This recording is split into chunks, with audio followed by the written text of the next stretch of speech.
Launch off sequence has started. Crew one for all.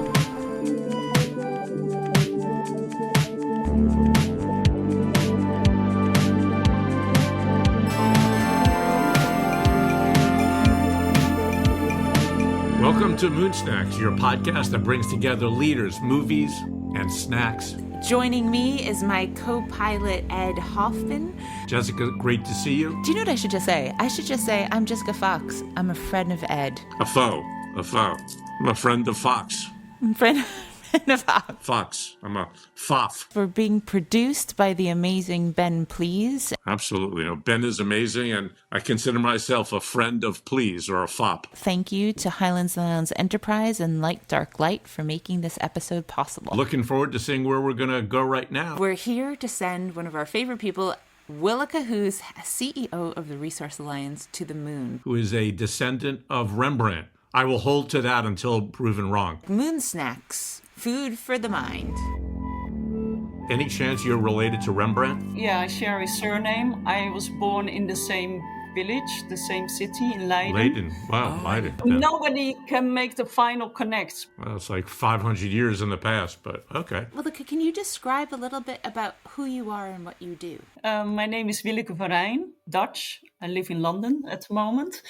And I work for an organization called Resource Alliance. I'm the CEO of the Resource Alliance. And the Resource Alliance is a global community of over 30,000 fundraisers, campaigners, change makers in the social impact sector that have decided that by sharing new innovative solutions, we can create impact faster. So it's a beautiful community to work with. I just came back from India, where we had a beautiful conference in India, where we had 700 people in Delhi coming together. And at this time, actually, it was bringing philanthropists, funders, fundraisers together to really see how they can create a better impact in India.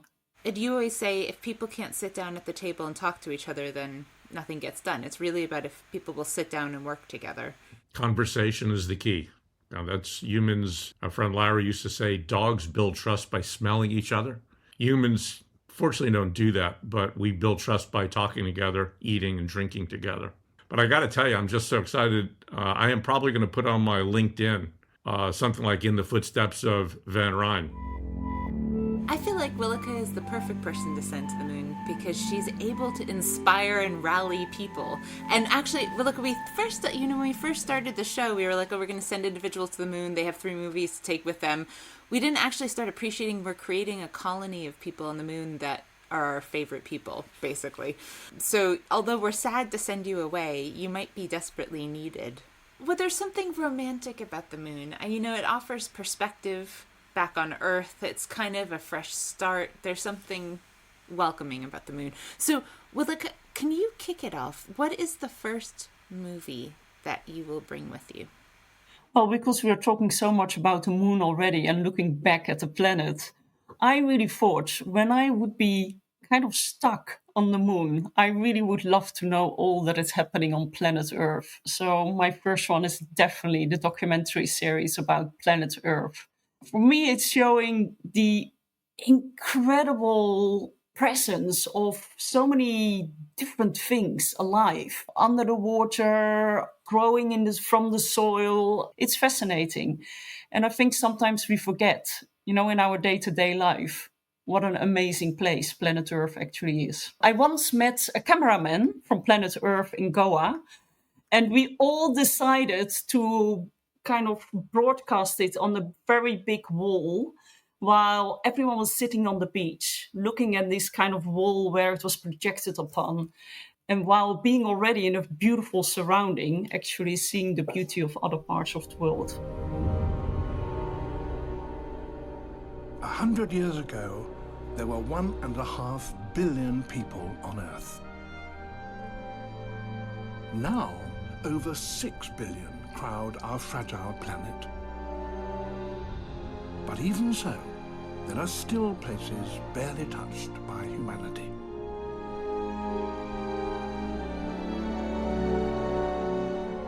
This series will take you to the last wildernesses and show you the planet and its wildlife as you have never seen them before.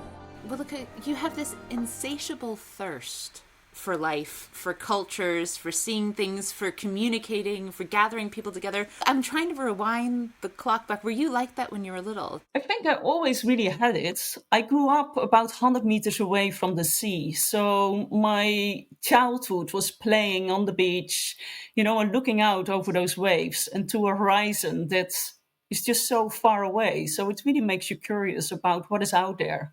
And you might say from the Netherlands, that might be England. What it is it's that broader perspective. I would have loved to be a globetrotter, I think, in the past, because that's the other part. I love meeting people and new cultures and different ways of living as well. And what do you explore there? And often it's a beautiful thing, I think, what you bump into or what you see or where you end up. Did you know, is David Attenborough as big in the States as Oh, he is huge. in the Love European David case? Attenborough. He's so good at what he does. It takes away from other beautiful documentaries because he's that prominent. One of the things that I wonder is, as a CEO, for what you're trying to do, Planet Earth is about interconnectedness. It's about how everything is connected, and the photography and the work is it'll take you to a puddle dropping in the water, and then it'll show a fly that goes in there and a fish everything is connected.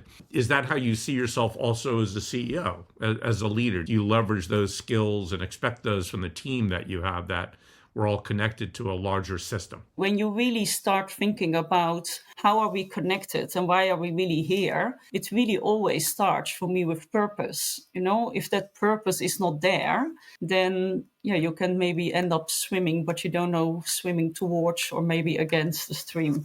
So for me, it's really important that the team really knows what their added value or their role is within creating that purpose. And then beyond it, I completely agree with the linking and the connecting what we do across the world.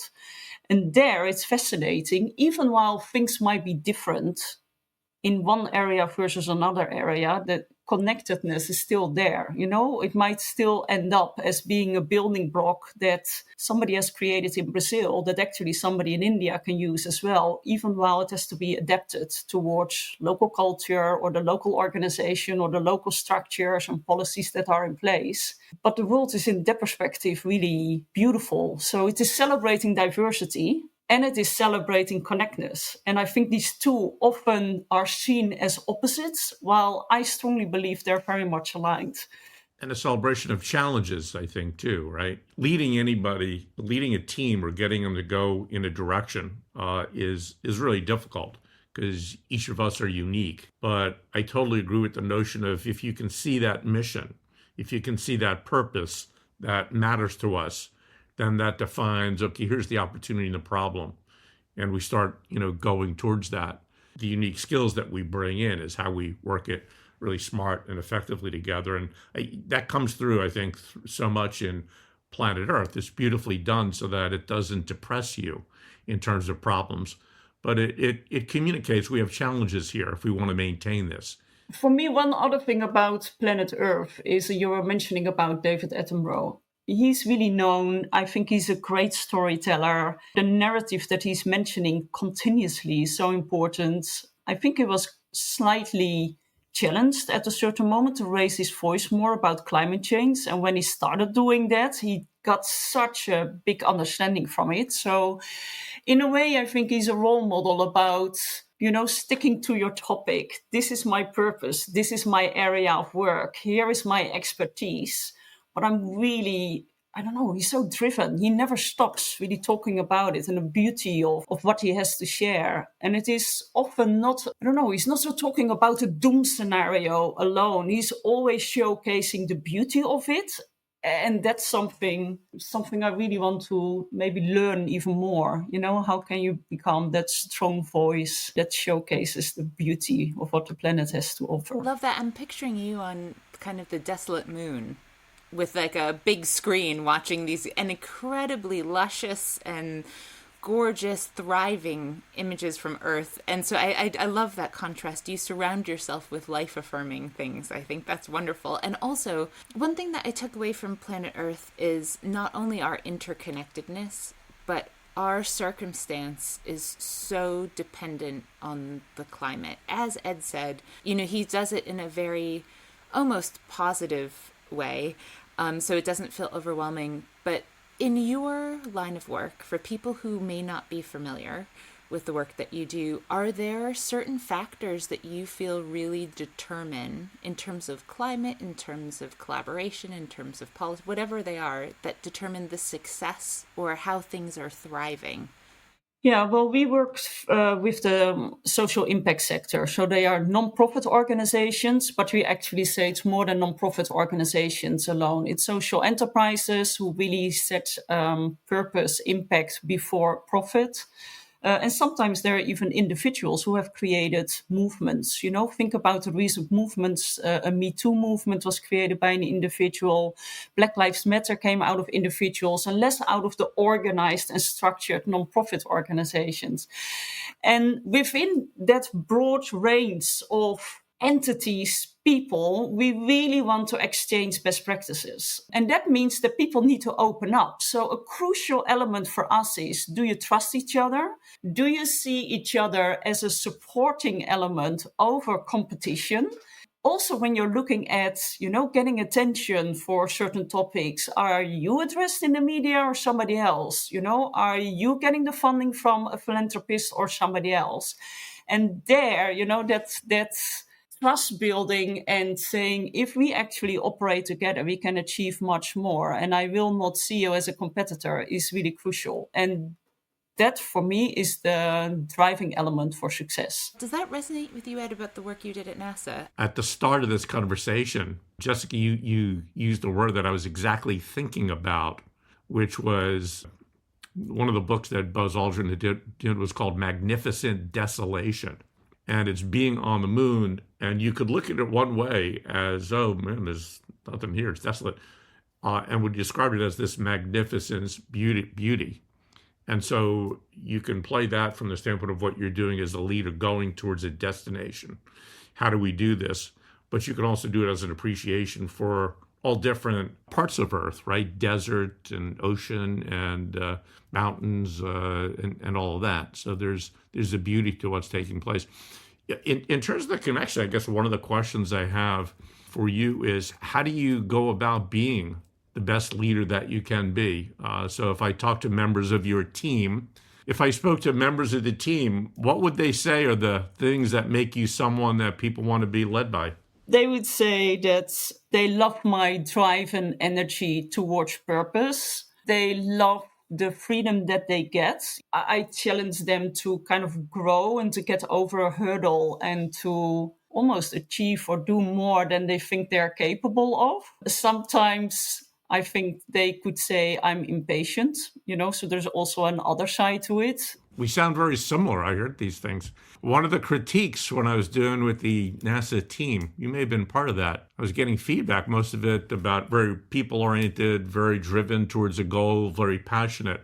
The critique I had was moving too fast. But I'm open for feedback. Let's say it in that way. And they would sometimes say, oh, you can be so, you know, full on, even while we know that you mean everything in a really meant way and in that kind of passionate way.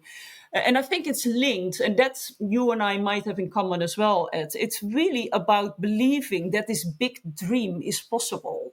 You know, if you don't believe that we definitely can end extreme poverty, or if we don't believe that gender equity is an option in this planet, you know, that we really can balance it out, or that we can make a change if we're talking about climate, or there is a big element at the moment around which is called shift the power. And that's, for example, in the African continent, where they say we do not want to be dependent anymore on US funding. Some of that has come a little bit abrupt at the moment with the stop of USAID. But, you know, that whole discussion and moving that into action is really happening. And there we sometimes forget, I think, to showcase where the best practices are. And by doing so, it gives a lot of stimulants to others to make it happen. So, yeah, those are big dreams, but big dreams we can change into reality. Do you know what I find this so beautiful? Because they're first is an instigator. I use that word with the greatest respect. So the person who has the vision that then says, this is possible, I feel it, I can taste it, I know it's possible, and it should happen. Not just it can happen, it really should happen. And they come forth with this energy, and I find that there is a magic to attrition. So there is a moment where you then start sharing your vision with the people around you, and it is you feel the transition. You feel when it happens, when your team or your group starts carrying that belief together. There's this really good YouTube clip of a guy at a concert, and he's on a big hill and he's dancing alone. He's the only person dancing. Do you know this one? Yeah, it's beautiful. Yeah. And so he's dancing alone, he's having a great time, and a guy walks by him and kind of looks at him and looks at the concert, looks at him again, just starts to decide to dance with him. And it's that moment that everyone gets the idea that maybe we should be dancing, and they join in. There is, I'm sure scientists probably could see it in energy. There's that transference of energy that happens when you're trying to lead a team. And it takes people like you to get that started. It really does. Both of you are pro-disruptors. I think disruption is good, right? Provocation is good. But it should be it should be positive. We don't need negative, energies that are being thrown out there. So, in terms of the art of taking feedback as a leader, is something we haven't talked about on the show yet. Can you tell us about when you decide to take the feedback seriously and shift behavior, and when you kind of consider it but maybe shelf it? We have a virtual team, and my team is partially based across the globe. I've got a member in India, and there's a team member in Uganda. So we do it especially at moments when we are together.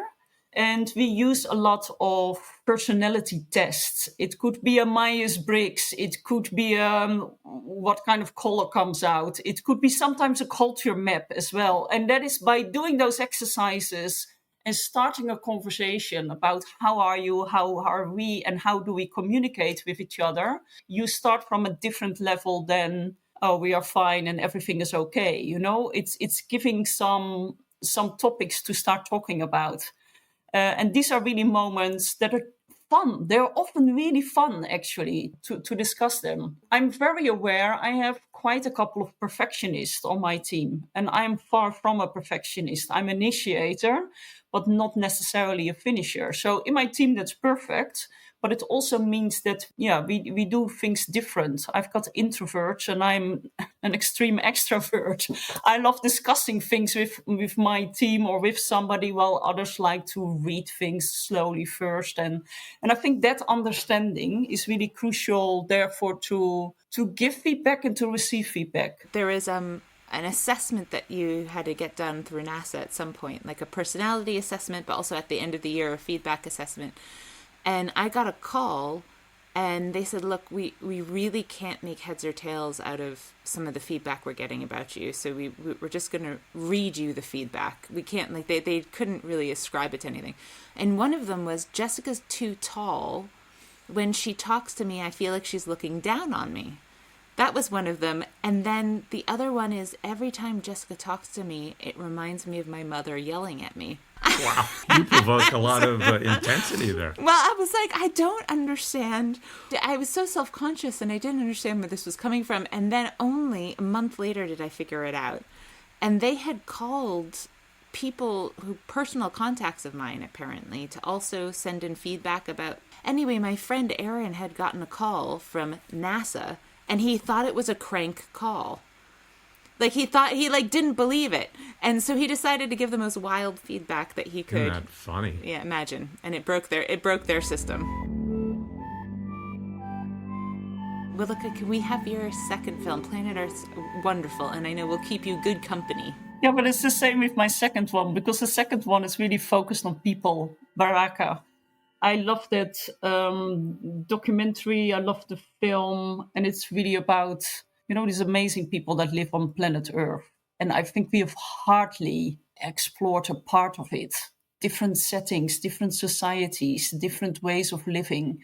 And it's always challenging about who is living in the crazy way here? Is it me or is it the other person? It is putting a mirror in front of your face continuously about so many ways how we can explore and live life. And for me, it's always a big learning part. So it's definitely why I travel. It's definitely why I love meeting different people. But this film is, I think it's a celebration of human beings.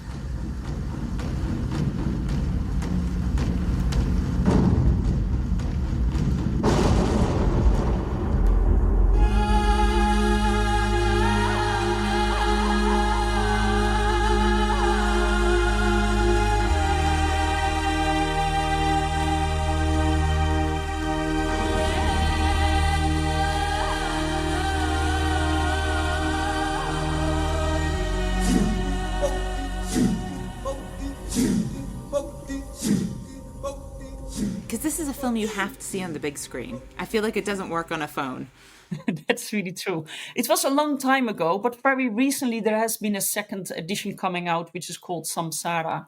And I saw that about, I think, a year ago, which was really beautiful to see on the big screen. It was actually when I recently moved to London, and it was a beautiful movie to see. Yeah. And this was shot on, I was reading about it, shot on 70 millimeter. And, you know, he had to invent a particular kind of camera in order to do this work. So there's a lot of human invention and passion and vision for actually being able to pull off a film like this itself. So it goes back to some of the things we were talking about. And I sent this quote to Ed by Roger Ebert. He basically said that, like the Voyager, if you're going to carry one film into space, this would be the film. So, well, look, you kind of like won the lottery. I feel like you chose the jackpot movie. You know, they did it with the songs, wasn't it? With the Beatles songs that they once sent into space. So I would definitely add this one to it. If you want to understand humanity, here is a starting point. If an alien did see that, let's say you went into space and you were able to share it, what would they take away from it? For me, it provides diversity. It provides beauty. It provides such a warm and loving feeling. I think if you see it already, it's a curiosity, but a curiosity set in a beautiful. It's not a setting, but it's almost like people are good. You know, I think it's a celebration of humanity, and I would argue it's very welcoming. So if it was an outsider, you could say, "Have a look at this.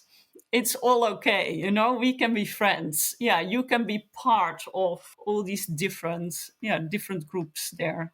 And it is welcoming without ignoring darker aspects of humanity. If I were an alien, I think I would think this planet is schizophrenic. Again, I go to the working, this would almost be a beautiful SWOT analysis of, you see these amazing strengths that give you awe, and then you see other images and wars and poverty that, man, there's a lot of problems over there. I rewatched it again yesterday on I guess it was like a 70-inch TV screen. And I remember one scene where you're just watching the clouds just move over these mountains. And it's this motion and this movement and this sense of opportunity. But other aspects of it, you know, the top of these mountains, there's a threat there. So I almost see it as this amazing documentary that highlights the beauty, the wonder, but also, man, what do you folks got serious problems over there? How come it isn't more integrated? But it's an amazing work of art, I think, in what it does. It's funny what you're saying about, you know, the challenges as well, because one thing that definitely stayed with me is the beauty of it. So I do not know if that is me, you know, the idealistic, positive, outward-looking person. I always believe in the good in a way. But I think if I hadn't, so I had watched it when it first came out like 20 years ago. And before I watched it yesterday, this is kind of like planet Earth. This is going to be beautiful and amazing and wonderful and the glories of humanity. And you have that, but then you see other scenes of war and, you know, what's going on there.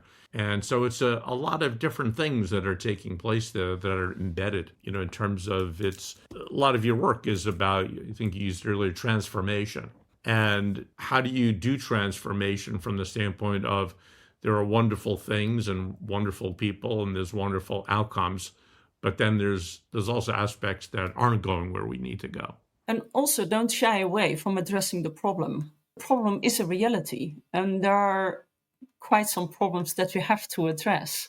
So believing that another world is possible, or that a solution is possible, or daring to dream big and really creating that path how to reach it is one part. But it is also the acknowledgement of there is an issue here.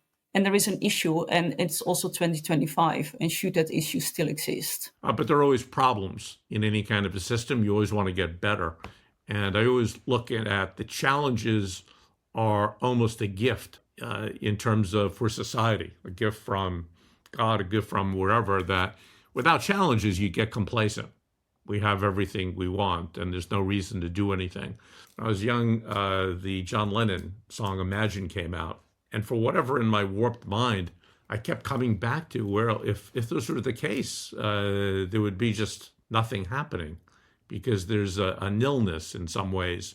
But through problems, through challenges, we need to go there.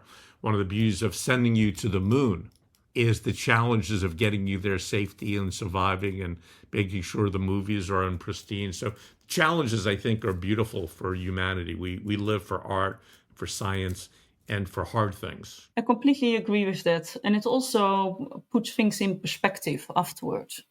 You know, if once you've been challenged, you look at life in a different way, and you respect more of that what is there already. And the people they're working with you. That's why it should be global. I mean, the thing I loved about NASA was the global nature that I guess I've been proven wrong, but you're not going to go to war with someone that you're collaborating with. Right? You're going to see them as people. You're going to eat together. You're going to understand. You're going to laugh together.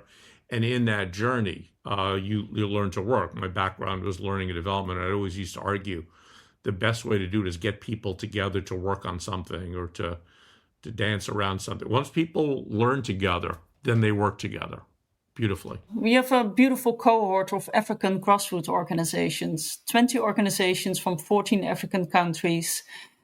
And the knowledge and expertise that is already within that group is outstanding. So that learning, I always say it's learning from and with each other.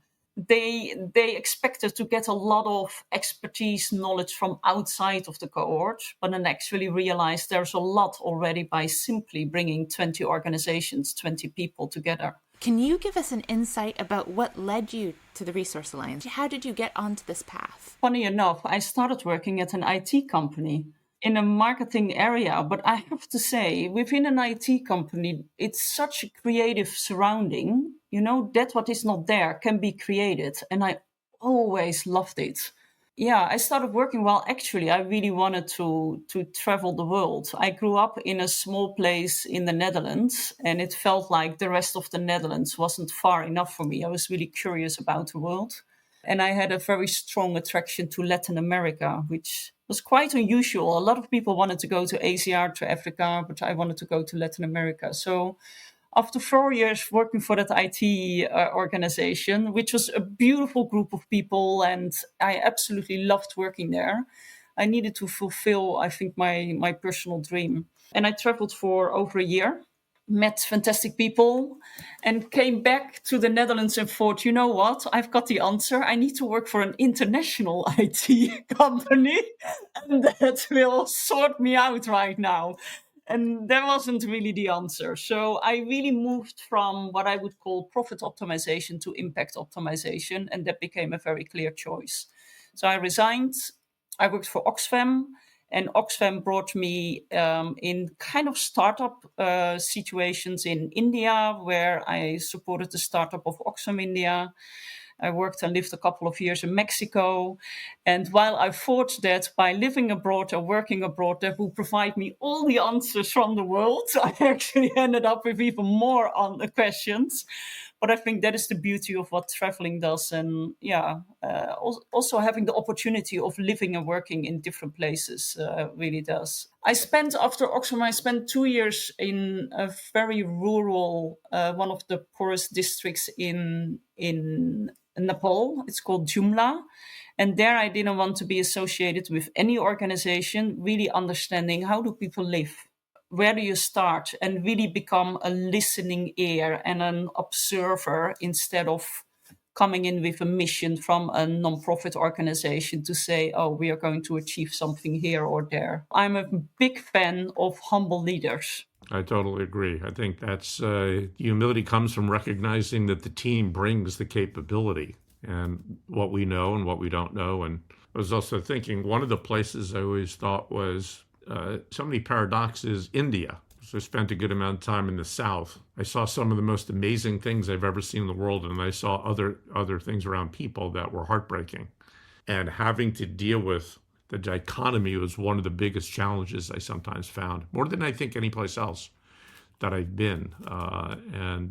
So it's, but again, it's this just amazing, beautiful place of architecture and art and history and nature. And then you see individuals who've been left out, forgotten. It does for me two things. One is you definitely see that there is a solution possible because you see the financially richness in a country like India, and it is all about distribution. The other thing is around what do we call poverty? You know, we often generalize the word of being poor or living in poverty, but sometimes it's simply not having sufficient financial resources because the knowledge and expertise that is available with local farmers, with local communities on creating solutions or building on solutions that they've grown up with and are, moving from generation to generation. We absolutely have to start there and again, be a listening ear before moving everyone to a solution we think is the answer, but it's definitely not the answer for them. I think as humans, we sometimes emphasize economics and tangibles too much as a way to avoid human issues. I've come to the conclusion the biggest thing that people fear are people, even more than public speaking and that kind of stuff. And yet the issues are really around humanity.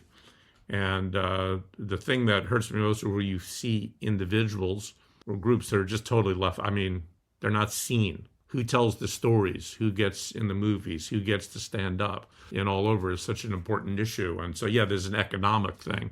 But even worse than that, in many cases, there's just being walked past or not heard. Look, I think that's so interesting. There is, Ed, to build upon that, about the people being afraid of other people. There is a story by, I think, Davy Rothbart, who created Found magazine. And he was living in an apartment complex that caught on fire.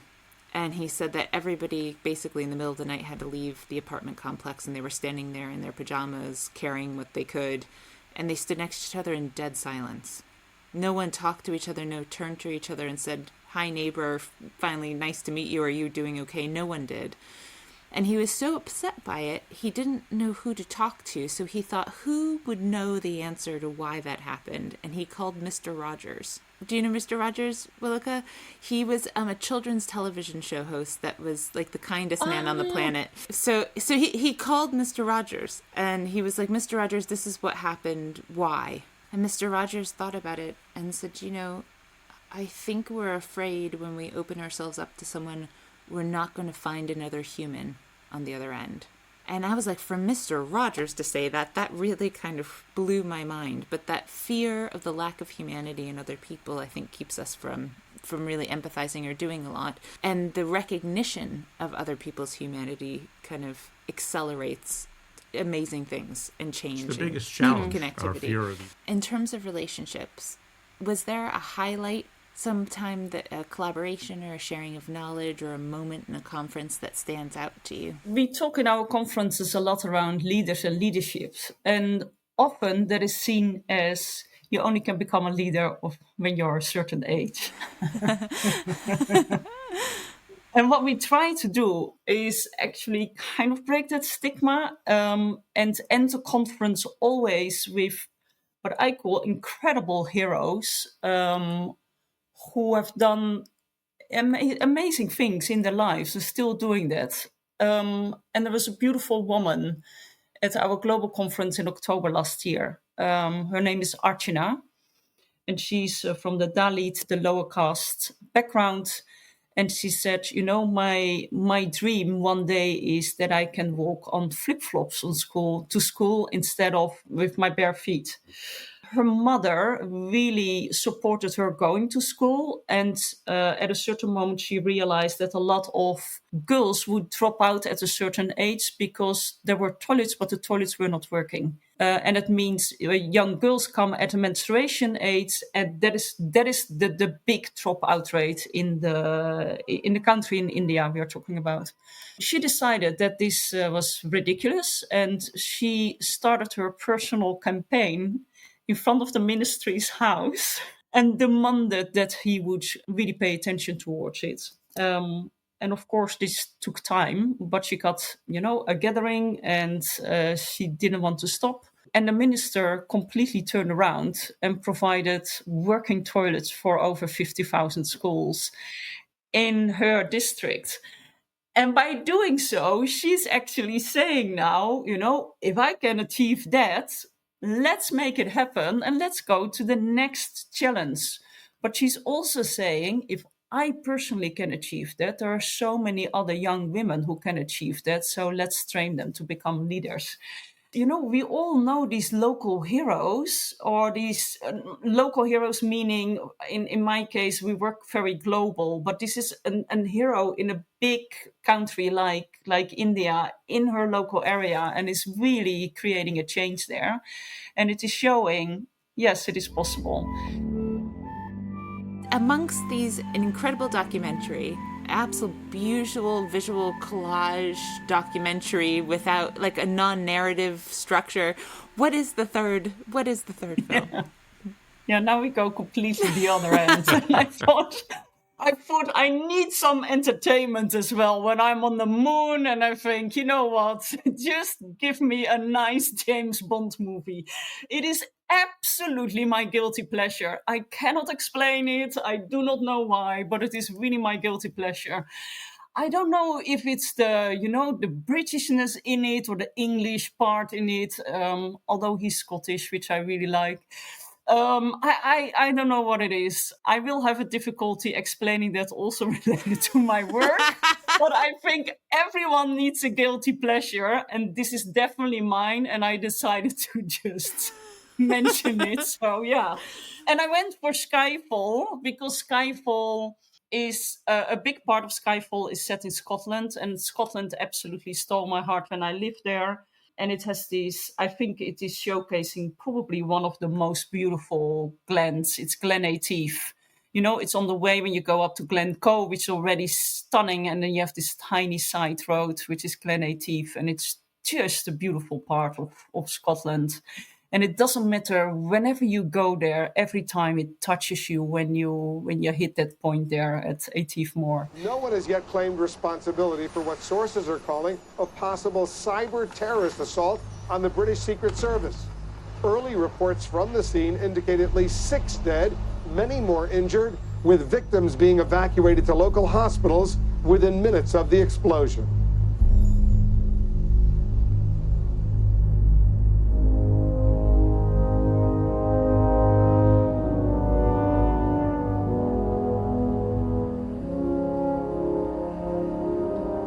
Find whoever did this.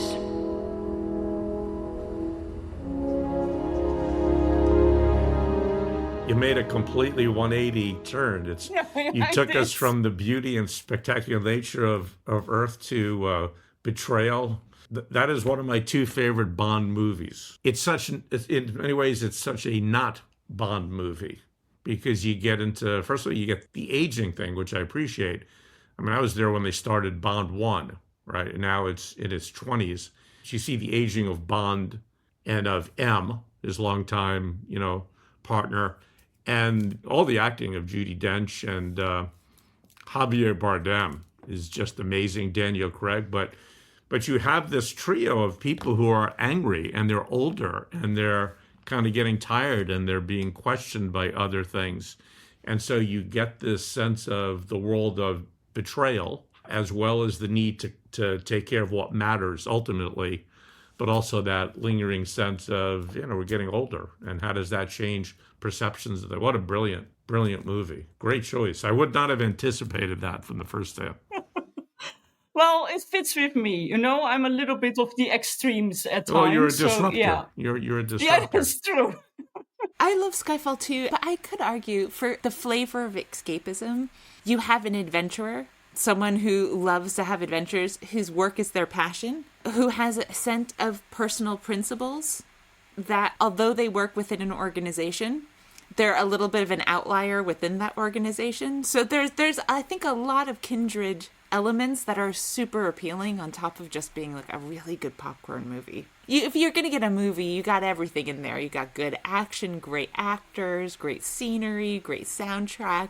And it's a leader's movie, because when you think about it, it's this tremendous transformation from the old evil people who were threats to us physically in different ways to now a whole different world that's starting of cyber and digital and almost hidden terrors, right? So it is about transformation. And that's partly what these characters are dealing with. You know, how do you want to keep up with where things are going? Also, you can, I know, Ed, you can sense this already, but when you meet Willeke, you'll really see Willike's like one of the coolest people I know. She just has like an inner cool factor, and Bond has the same thing. What's your favorite cocktail? That's the next question. A martini is quite nice, I have to admit. Future-oriented, if you had a crystal ball, what are some of your hopes or visions for your organization, for where you think things are headed in the sector?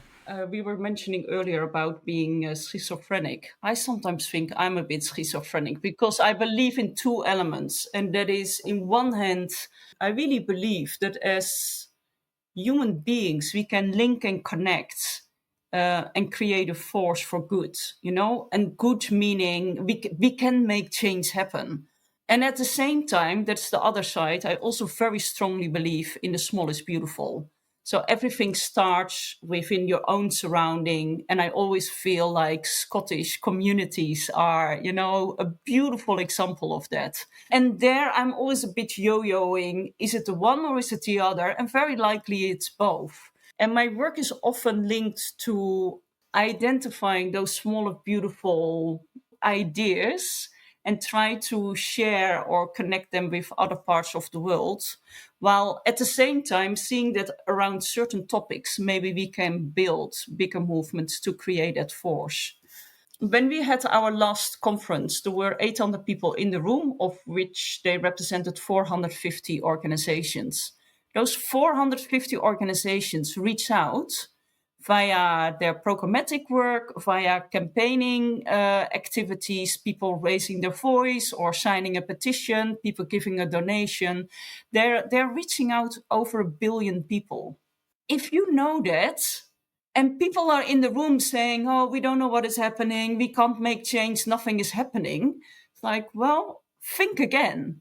Think again, because if we all start connecting here, 1 billion is absolutely crazy. And then there is one other thing which is always really beautiful. And professor in Harvard, Erica Chenoweth, has done analysis around all the social movements across the globe from 1900 onwards. And that really started around suffragettes, when do you get voters' rights? Name it. It doesn't matter where, in which country it is. There are two things for success. One is it has to be non-violent, which makes a lot of sense, I believe. But the second thing is if you have 3.5% of the population, change always happens. And 3.5% of the population is so much more feasible than a majority. If we can get 3.5% together, and there my idealistic, opportunistic, positive sense comes in and think, we can do that.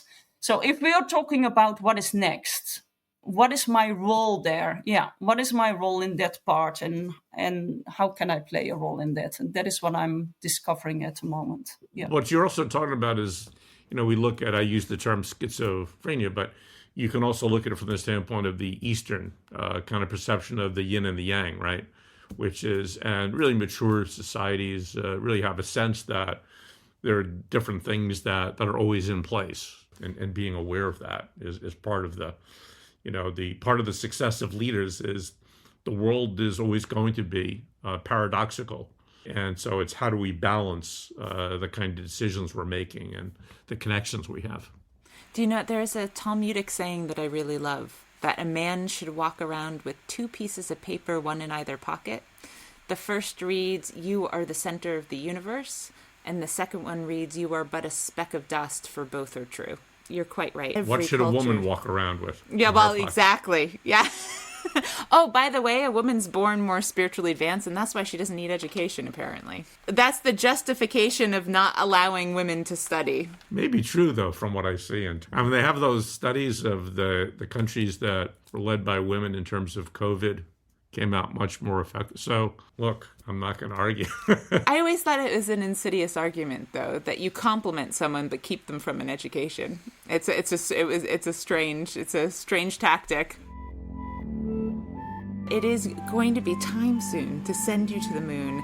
And for someone so outgoing and adventurous, I hope you enjoy the journey. But we're not sadists, so I'll do allow you 2 other things to take with you.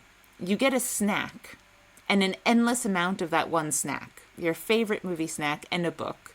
So first, what will you bring to the moon to snack on? It's an absolutely no-brainer. It's M&M's. Oh, wonderful. Plain? No, the peanut one. In the yellow bag. Yeah.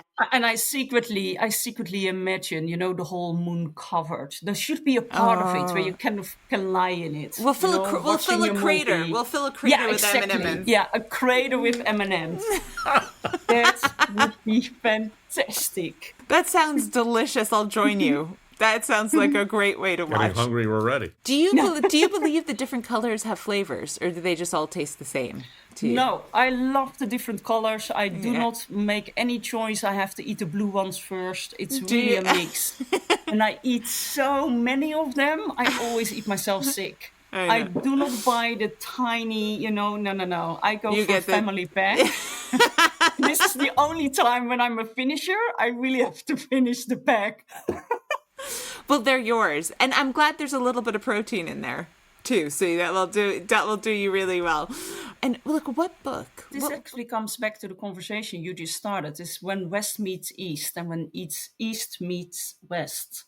I just came from India, so I thought I'd do the Tagore book. It's called Gitanjali. They are all poems that he made, and what is so special around India and its calmness and its spirituality. He got a Nobel Prize for it, and he wrote a beautiful speech at the inauguration of it, where he's really talking about the spirituality of the East and the kind of the West that keeps on, creating new solutions. He could have said it in the now, even while I think it was over 100 years ago. It's such a beautiful connect. I think respecting each other's strengths, but also how we need each other to remain sane and have a beautiful humanity. That's a beautiful thing to bring to the moon, where the East meets West. Yeah, I was also wondering if I'm on the moon, and aliens do arrive, then maybe it's a little bit about, instead of where East meets West, it's also about where do we meet others. Well, look, I like the image of you sitting in a crater full of M&Ms, deciding to write the next addition to that book, which is Where Earth Meets the Intergalactic. Go for launch. T-minus 30 seconds. Roger, go. Bye, Willeke! Safe travels. Crew 1 for all. Have a great time! Thanks, pressing for Strawback recheck. Thanks very much. Yeah, no. You have to come soon. Save some of those M&Ms. I want to see Skyfall on the moon! T-minus configured for flight. 9, 8, 7, 6, 5, 4, 3, 2, 1, 0.